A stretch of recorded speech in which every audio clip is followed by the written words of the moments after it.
Азыр деле грипптин басаңдабай турган чагы. Бир топ адамдар ооруп атат да.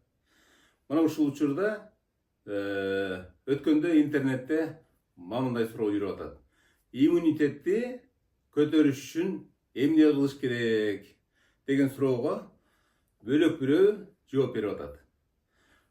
Шорподон көбүрөөк ич, эттен көбүрөөк жесең иммунитетиң күчтүү болот деп жооп берип атат да. Бул таптакыр туура эмес. Иммунитет деген эмне?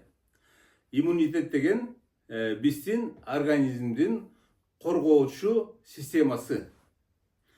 Иммунитет күчтүү болсо, сырттан келген микробторду, вирустарды жок кылып турат. Денебизде антитела деген бар. Ошол антитела ар бир микробту тааныйт. Эгерде өзүбүзгө жагымдуу микроб, өзүбүздүн микроб боло турган болсо, аларга биздин антитела тийбейт.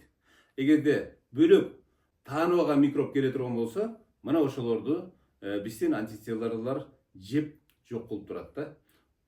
Денебизди сактап турат.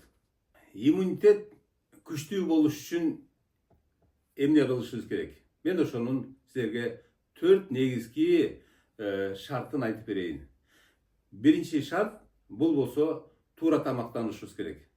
Биздин жеп аткан азык заттарда минералдар жана витаминдердин эң керектүүлөрү бизде болуш керек. Негизгиси витамин С жеткиликтүү болуш керек.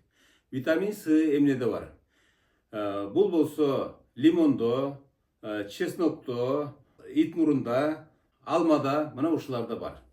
Бизге дагы иммунитет үчүн цинк керек. Цинк болсо негизинен бул жаңгакта, силер айтып аткан ошол этте бар. Экинчи шарт болсо көбүрөөк кыймылда болушубуз керек. Күндүн нуру бар жерде көбүрөөк басышыбыз керек. Дене тарбияларды жасап турушубуз керек. Кийинкиси негизинен эрте жатып укташ керек дагы. Денебизди биз кайрадан калыптандырып күчтүү кылышыбыз керек.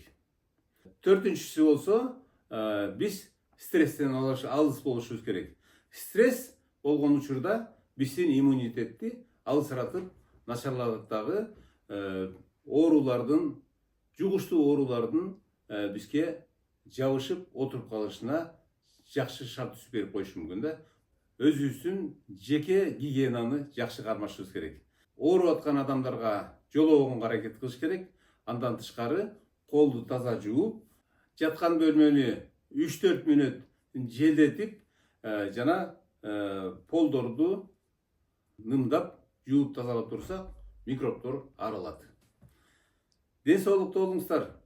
Иммунитетти биле жүрсөңүздөр, сиздер оорудан алыс болосуздар.